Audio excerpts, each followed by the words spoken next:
Namaste guys, hello and welcome to Walk the Talk Season 2 Episode 1. I'm currently back home after attending Starknet CC. I had a couple of interviews this time, and on my first interview I had a very interesting guest, Sylve, the founder of Briq. It was a short but intense interview, so I hope you like it, and here is the intro.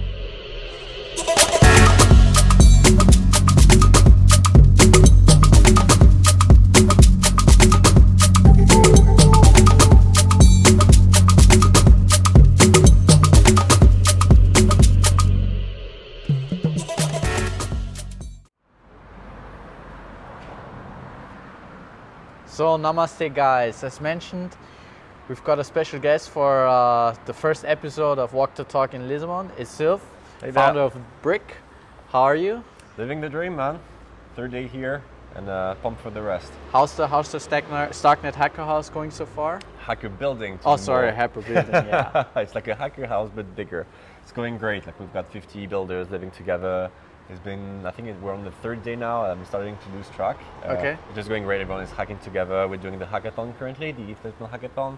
Then we will be going to Starknet CC. It's just good fun. Just for the viewers, in case you didn't know, we're actually in front of the hacker house. The camera was there some seconds ago. Imagine like a massive building full of Starknet people. Yeah, basically 60 hackers are there. It's quite amazing. So let's start the Walk the Talk. And my first question would be, how did you get into crypto? Like, how did the journey start? Who are you? Wow. Tell us something about you. Wow, that'd be a lot of questions. So I'll start with who are you? So my name is Sylve Sylve. I'm a French guy, like 80% of the other Starknet builders. Yeah. I did the usual thing. I was in business school before, and I've always been kind of geeky. I worked in startups during my internship and so on. And I got very interested in Bitcoin for like the values it had. So there's this joke that you get into crypto for the money and you stay for the revolution. I like to think that I've done the opposite. I started for the revolution and I stayed for the money because now I'm working in it. So I got interested in crypto, and very quickly I stumbled upon NFTs in 2017. So I wrote my master's thesis about NFTs. Oh, okay. At that point, I met with the Crypto Kiddies team, and that really got me hooked up. I was like, okay, there's definitely something there that's more than just money. Damn, this is pretty steep. Yeah. So wrote my master's thesis about NFTs. I think it was one of the first master's theses ever written about it. And then I joined Ledger as a product manager. I stayed there for about a bit more than 3 years, working on the B2B products. And after my time at Ledger, I decided to go down the entrepreneurship path.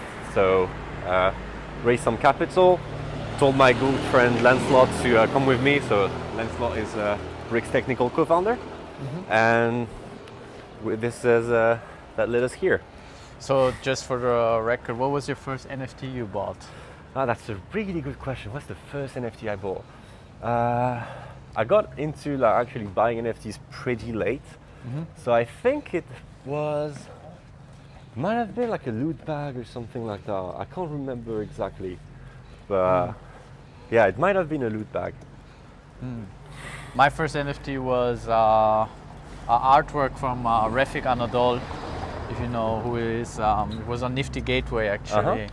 Was I think 2020, end of 2020. Where NFTs were like slowly catching up. So yeah, we're gonna stay at the path of NFTs. So could you tell us something about your project, Briq? What is that? Absolutely. So Briq is an NFT building protocol. So the way it works is it works a bit like a construction game or Lego or Meccano. You get bricks, which are tokens stored on the blockchain, NFTs in themselves, that you can use to build something. So let's say that you have like 100 bricks. They look like little cubes, voxels if you may. You can assemble a house with them, just like you would with like wooden cubes or something else. And once you've finished building this thing, you can actually mint the NFT. And the NFT is made out of the 100 bricks that you've used to build your house. And then if you get bored, just like with Lego, you can disassemble your NFT, get your bricks back, and build something else again. So it's like a construction system but for NFTs, so that you don't have to know how to code, you don't have to be a graphic designer, you just need to play like Minecraft or Lego in order to build with Briq. So how did the idea emerge, the idea of Briq? I mean, it's quite interesting. A voxel is basically a Lego stone, so to speak. We had this, I like to say that we had like a metaphysical revelation with Lancelot when we were thinking about like what's actually an NFT. And you hear that an NFT is like a copyright, it's like the tokenization of something, it's like the representation of something in the real world, in the blockchain. Something's JPEG'd. Exactly, something is like tokenized, something is put like from the real world into the blockchain world. Correct, yeah. And quickly we realized that it's actually not the case. When people buy an NFT, they have a sense of ownership, a sense of property, a sense of, okay, this thing actually is my property, I own it. That we haven't seen with other digital assets. And we're wondering why is that? And we quickly realized that maybe the best way to approach what an NFT is to consider it as like a physical object. You have all the properties of a physical object, like you can lose it, you can use it any way you want, you can sell it, which is not something you can usually do with normal digital items. So now that we had that in mind, we thought, okay, NFTs are objects, and there's this problem, this challenge with NFTs that we want them to be interoperable, meaning that you build something and then you can put it in another game, and then another game, and they can all these NFTs can seamlessly assemble together and build together, which has really yet to come to fruition. So we thought, okay, if we know that NFTs are physical items and we want them to be composable, let's just look at actual physical items that are very composable. So what's the most composable item that you know of? How could you guide us through how does it like work when you build something? What's like, how can somebody sell it, or what's the purpose of the NFT generally? Like, if I build, let's say, a small car out of the voxels. Yeah, it's the same thing that for a Lego. Like, you build it because we want it to have like a good experience. So the way it works is you go on Briq.construction, you get some bricks that we sell, and then you're able to go on the brick builder. It works in your browser, and you're able to assemble something with your bricks. You play with your bricks. You construct something with them. Once that's constructed, this NFT is yours, down to the little elements that it's made out of.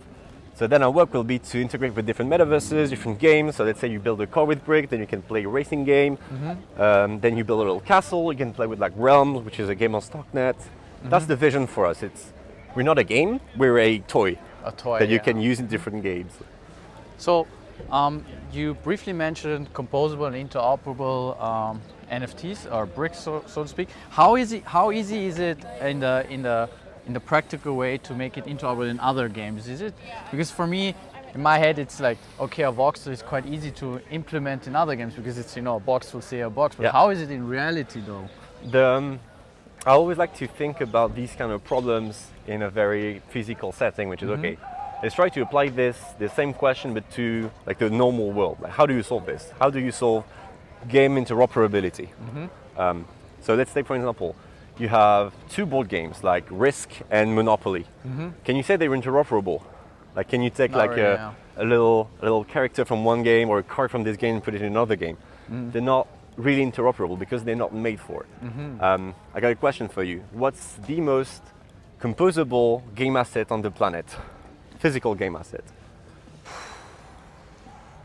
It's a difficult question, though. I'm not really a big gamer, so it's difficult for me to answer. I don't know. I would say a pixel, a game, like a gun or something like that. I don't know. It's a tool set, something. It's a deck of 52 cards. Okay, because with a deck of 52 cards, you always have the exact same asset. You always have the same 52 cards, but you have thousands and thousands and thousands of games that you can play with. And the reason you can do these things, it's because you're not doing the same thing as the board game. The board game have created the assets specifically for their games. But the deck of 52 cards, on the other hand, the assets are super dumb. You only have 3 elements in a deck of 52 cards: the color, the type, the rank, and that's it. And it's up to the game to say, okay, this card is going to be very strong, this card is going to be very weak, but not the other way around. The card doesn't say I'm really strong at poker, I'm very bad at rummy, I'm really strong at this game and this game and this game. You have something that can be interpreted. You need minimum viable fidelity, minimum viable interpretability in order to be composed into a game. So let's say with the analogy with the cards, does it even matter what kind of card game it is? Like for example, you've got Uno, and on the other side you've got poker cards. It's not. It's a different. It's a different game. Okay. They could have chosen to use the deck of 52 cards, but they did not. They created their own little asset. But you see a bit the same thing with Uno. Yeah. People have different rule sets with Uno. That's They're true. like, oh, if you have a +2, I have the right to put another +2. But not everyone plays with the exact same rules. And I think that's the kind of framework we should have for game assets. Not necessarily video game assets. Maybe we can take a sit here. It looks a bit definitely. dry. So this is the National Pantheon. Built by voxel, brick voxels. It's quite dry here. It's all right. So this will be in a metaverse near you really soon. Maybe there's some builder in Briq, or I don't know who's a good builder. You can build a Pantheon in a brick world. That would be interesting. I'm putting up a bounty for this. That's a nice idea, though. Huh? Cool. Yeah. So what's like the roadmap for Briq at the moment? So far, we've been one of the oldest projects on Starknet right now.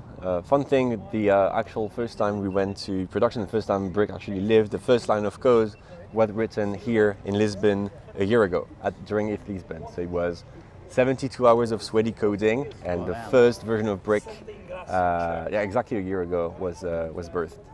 Right after that, we went on mainnet. As the story goes, we completely crushed mainnet at the end of December.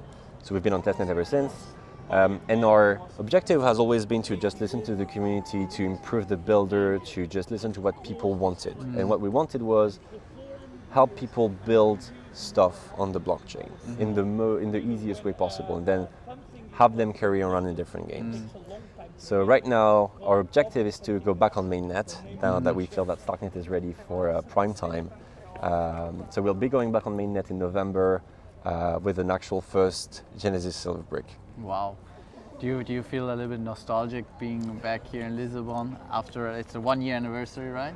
It feels amazing, I'll be honest, man, because when we started I have a funny story with this. The first time I tweeted about Briq, the first time we actually finished the project, it was available online. I posted it, I tweeted it on Twitter, and the first person who interacted with that tweet said, "This is absolutely great. Let me build a physics engine for you on Starknet." I'm like, okay. What's going on? Like, what is this community? And the person who reached out to me was Guilty Gyoza, the builder on Starknet, very famous builder on Starknet. So back then, it was a very, very, very small community.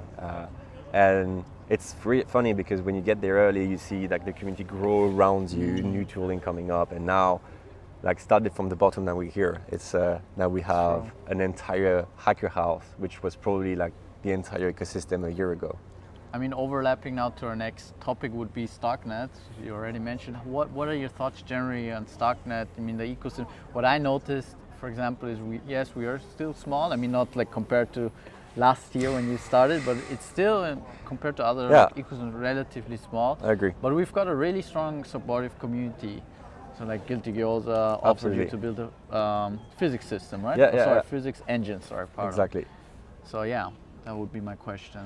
No, I agree with you. There's I don't remember who said that on Twitter. They said like the Starknet community is endearingly strange, and I think it's really, really true. It's the fact that it's a different language from Solidity, the fact that it's still very early, that it's very, very experimental, attracted a very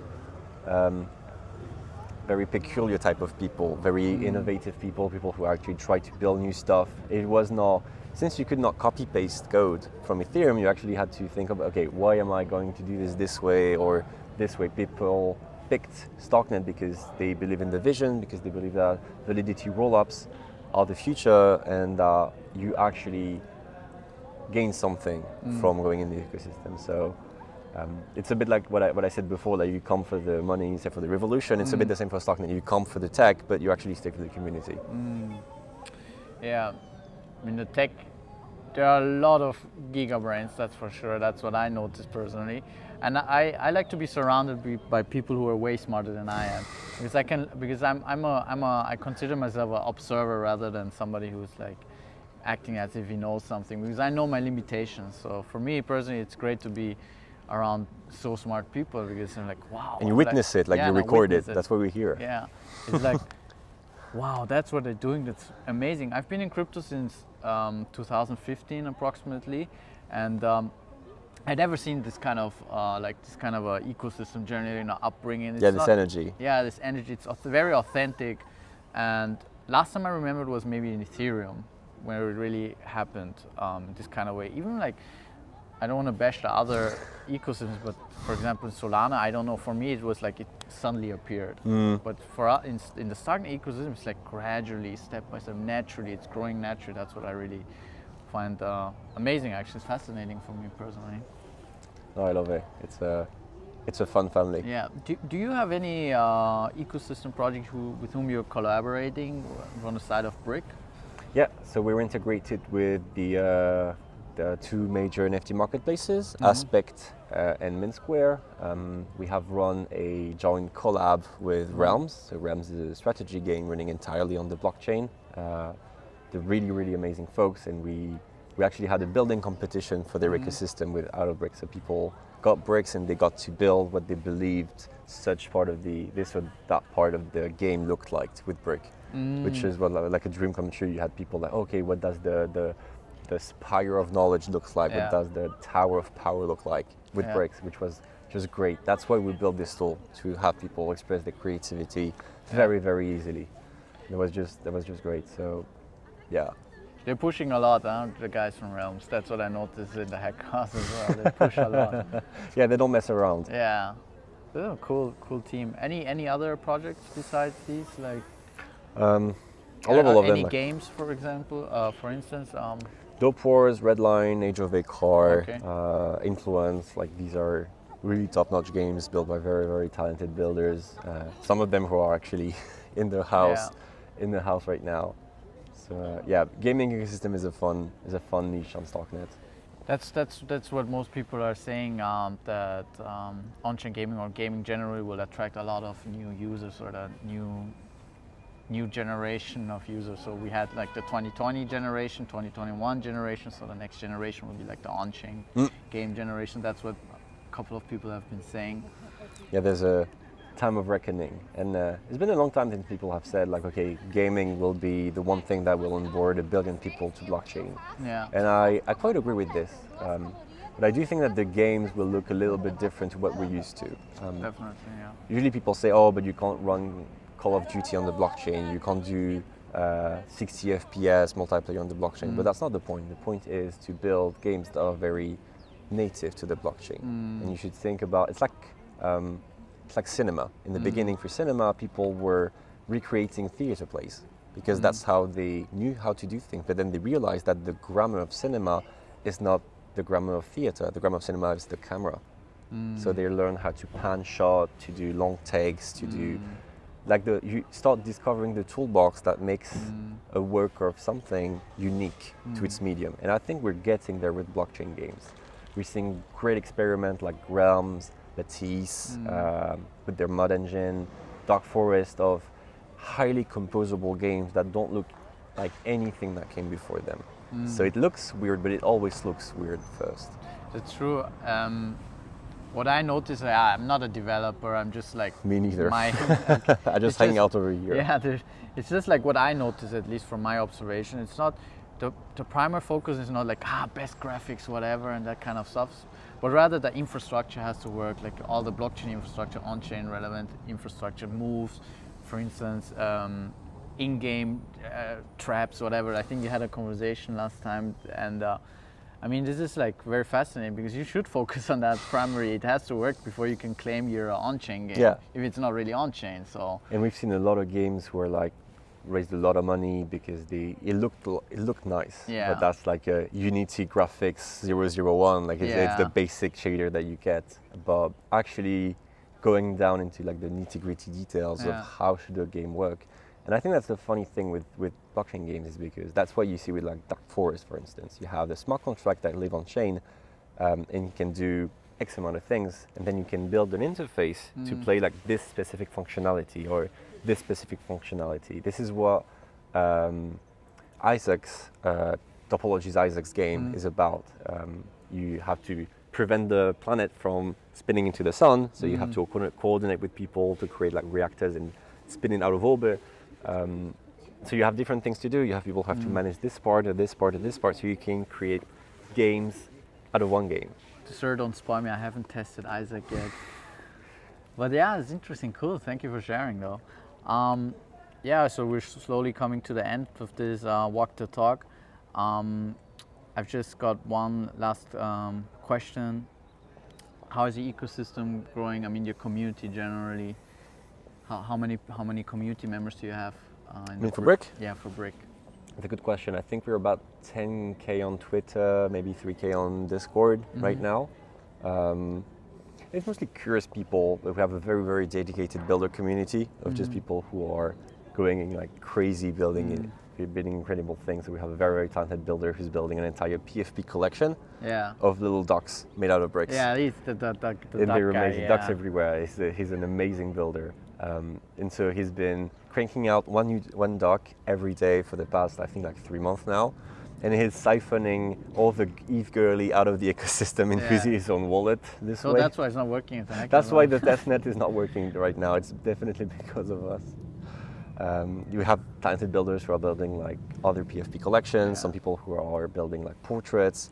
And it's just great for us to see this kind of energy. That's exactly what we built for. We built Briq not to be a game, we built Briq to be a toy that people can play with. Yeah. So thank you very much for your time. It was a nice walk to talk. So guys, as mentioned, we're here in Lisbon. This is our first episode. Stay tuned for the next episodes.